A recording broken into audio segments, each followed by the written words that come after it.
O elenco principal do Flamengo começa a voltar a campo a partir de hoje. Jogadores do time campeão brasileiro como o goleiro Hugo, Léo Pereira, René, Vitinho e Pedro devem ser titulares contra o Resende no Maracanã pelo Carioca. O jogo deve ter ainda a estreia do zagueiro Bruno Viana, único reforço contratado até agora para a temporada 2021. Um ano que promete ser desafiador do ponto de vista financeiro, como foi o de 2020, mesmo para um clube com as contas em dia como o Flamengo. Apesar de iniciar a temporada com 70 milhões de reais em caixa, a ideia é apertar os cintos. A diretoria calcula ter perdido 110 milhões de reais em receitas por conta da pandemia. 79 milhões foram só pela falta de público nos estádios. O número de sócios torcedores também caiu drasticamente, de 2 Maracanãs lotados na capacidade atual para menos de 1.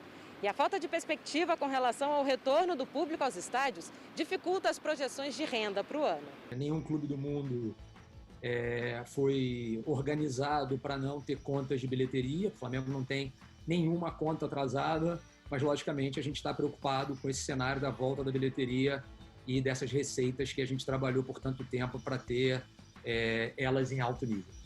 As saídas de Lincoln e Yuri César já garantiram 50 milhões de reais aos cofres do clube. E se os zagueiros Natan e Tuller forem vendidos ao término dos respectivos empréstimos, o Flamengo embolsa mais 45 milhões. A meta é chegar a 140 milhões de reais em vendas até julho. Num contexto de crise como é o atual, as transferências de jogadores são uma saída relativamente fácil para conseguir sanar as contas. O que talvez o Flamengo deva se preocupar é com a tentação de vender jogadores da base por valores muito relevantes e gastar esse dinheiro em jogadores mais velhos, que depois vão ter um potencial de revenda mais complicado. A tendência é que o clube seja mais tímido na busca por reforços do que foi nas temporadas passadas.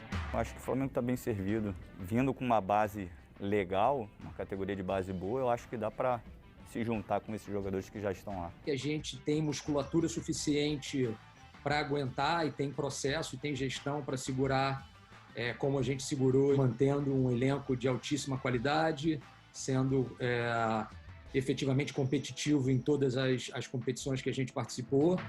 Um clube com uma realidade financeira diferente, mas com a mesma sede de títulos.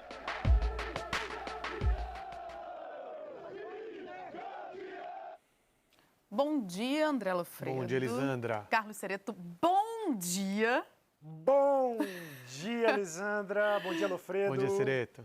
Vem cá, gente, claro, a crise está aí para todo mundo, né? Assim, cautelas do ponto de vista financeiro são muito necessárias nesse momento em que a gente está vivendo. Mas não dá para se falar exatamente de uma dificuldade financeira do Flamengo. Dá para se falar, mas é que a dificuldade financeira do Flamengo é a do Resende, que é o adversário do Flamengo. Do Vasco, a do Botafogo. Sim, até de clubes maiores do cenário nacional em relação ao Flamengo é bem diferente.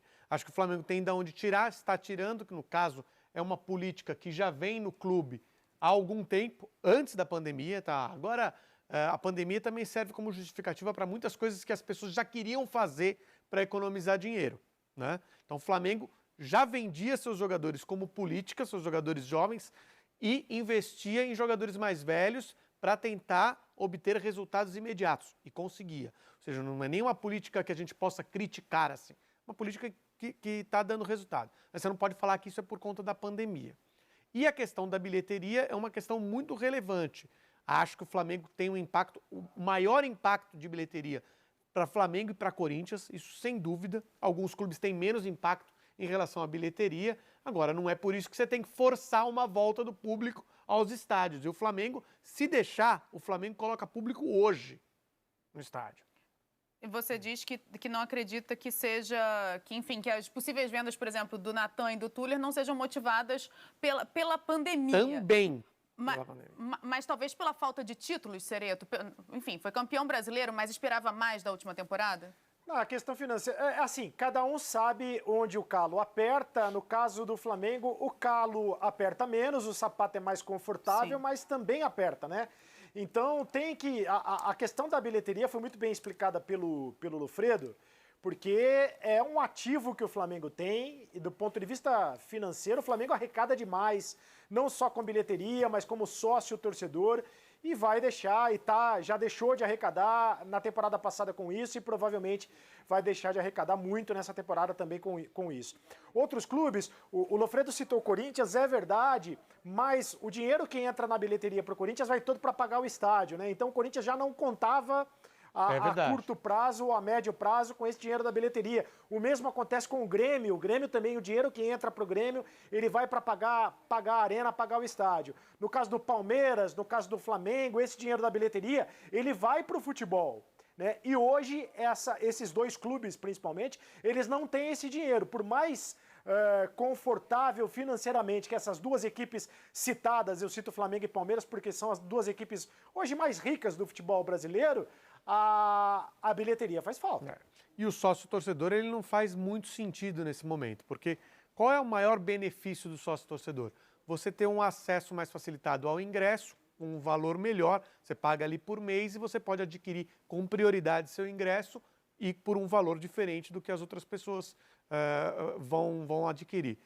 Nesse momento não há. Então, assim, as pessoas vão se apertando, porque a dificuldade financeira é de todas. O que eu vou cortar? Vou cortar o que eu não estou usando. Embora eu queira colaborar com o meu clube, nesse momento não tem jeito. Eu não estou tendo nenhum benefício ou estou tendo muito pouco benefício do sócio-torcedor, então eu abro mão. Por isso essa queda do número de sócio-torcedor e da arrecadação dos clubes também. E o Rodrigo Capello colocou ali, enfim, questionou um pouco a estratégia de vender os jovens para comprar jogadores mais experientes, né, Ceredo?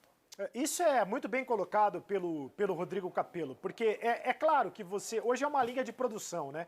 Hoje você revela para vender, é assim, todo clube, se não vender jogador, aí todo clube, independentemente do tamanho, se você não vende jogador, você não fecha balanço no final da temporada. Agora, você tem que tentar encontrar uma equação do que você vende, se o jogador jovem de potencial, ele tem um valor de venda e de revenda, né? Agora, o jogador que você contrata e contrata por mais dinheiro, e o Flamengo fez grandes contratações, depois é mais difícil você revender. Jogador mais experiente, que você investe mais caro, depois é mais difícil de revender.